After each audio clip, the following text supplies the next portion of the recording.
Hi everyone, Christina Jasper here with Jaspers' hottest trends in the Triangle real estate market. I am here with Wendy Tanson from Nest Realty, and Wendy's going to give us her take on what's going on in the Triangle market today. Wendy, thank you so much for joining me today. Absolutely. So, out of curiosity, what is the current state of the Triangle market in your eyes? So, what's interesting to note is that for the first time in 6 years, we have surpassed 3 months of inventory in the Triangle. We haven't seen this many homes on the market since 2019. And for comparison, when we were in the height of the COVID craziness in 2021, we were looking at 3 weeks of inventory. So we're talking about more than 4 times the level of inventory than we had during, the height of that time when there just felt like there was absolutely nothing on the market. So what that means is that there's a lot more choice for buyers right now. There are a lot more homes out there, and that not everything is selling immediately. There's an opportunity to purchase potentially without competition, come in below list price, come in lower on due diligence.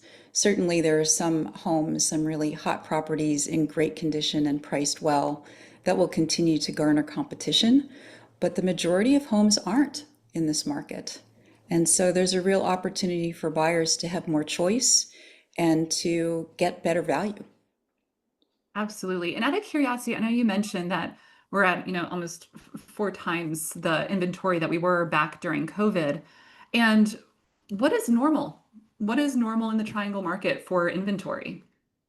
So nationally, 6 months supply of inventory is considered a balanced market. Okay. So we're still not quite there, but anecdotally, for myself and my colleagues, it really feels like we are in more of a buyer's market than we have been, with opportunities, as I was mentioning, to purchase below list price. Things aren't necessarily selling immediately. There's a lot more choice. So right now, the market is acting a lot like a buyer's market, even though we're still below what's considered a completely balanced market.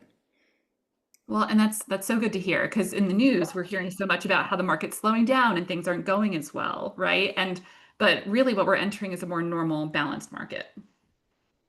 Yeah, absolutely. And there's a real opportunity. It's a harder time for sellers and an opportunity for buyers. And what do you think the biggest mistake buyers are making when purchasing a home in this market? I think the greatest things that buyers need to be careful about in this market, or really any market, are twofold. One is for buyers to listen to their gut. A Hmm. lot of buyers, especially in our area, are very data driven, and Hmm. they come in with spreadsheets and checklists of what they want their home to be, and they've evaluated it on paper. And it's really important to take the time when you're in a house to really see if it resonates with you and see if you get those warm fuzzies. Because I feel like people have chemistry with homes the way they have with other people, and that's really important to listen to and not just go by, your checklist or the data on the house. And I think the second thing is to really choose good representation. It can really make a difference. I'm working with two clients now who have been telling me tales of past woe with Hmm. their previous buyer's agents where they didn't get the information that they needed about a property before purchasing it. They didn't get documentation about repairs that the seller had supposedly completed, important repairs like foundation repairs that are now coming back as they're selling the property, where people want that documentation or they want the work redone. And or didn't have agents that did any work up front to see if something was in a floodplain or near a landfill or all those things. So I think it's really important for buyers to choose somebody who really knows the area and who's going to do that research and provide that level of guidance for them, because it can really impact your quality of life and also, the value for the property that you purchase. I couldn't agree more because sometimes I have buyers come to me, and if I don't recognize their agent's name, I might ask, hey, how did you find your agent? And they might say, oh, I have a family member that's an agent, or my best friend is a realtor, so I want to use them. And my first question is always, how many transactions has this agent done in the past 2 years? I think that's such an important question to ask because if you're working with an agent, it's great that you're working with your best friend. But if they've only done one or two transactions in this current market in the Mhm. past year to 2 years, they're not going to know to ask the questions that someone who does a lot of business in this market, like you, Wendy, that you would ask. And so I love that. And another part of that team is the lenders. So can you tell me a little bit about why you choose working with local lenders? Absolutely. I will always recommend to my clients that they work with a local lender like you, Christina, at Jasper.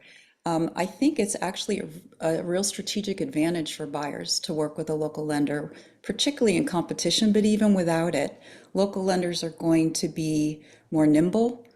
They're going to have Mhm. more programs to offer, and they're going to really know this market. The North Carolina offer to purchase and contract is different than most states. Most states don't have a due diligence period or understand the vagaries of that or the time frame to get things done. Local lenders can be quicker in terms of their due diligence deadlines and in terms of closings, which can be a real strategic advantage for buyers. And local lenders also are going to always have a real live person that a buyer can talk to, as opposed to someone using a rocket mortgage where you might be calling an 800 number or working with somebody out of state who just doesn't understand the North Carolina offer to purchase and contract. So I think it's really compelling for buyers to work with a local lender and puts them in the best position when making an offer. Agents locally would much rather see a pre-approval letter, excuse me, from a local lender. Well, Wendy, thank you so much. I could not agree more. And again, everyone, thank you for joining us with Jasper's hottest trends in the Triangle market. Please reach out to myself and Wendy. Our contact information is below. We're here and happy to help. Thank you for your time today, Wendy. Absolutely. Thanks.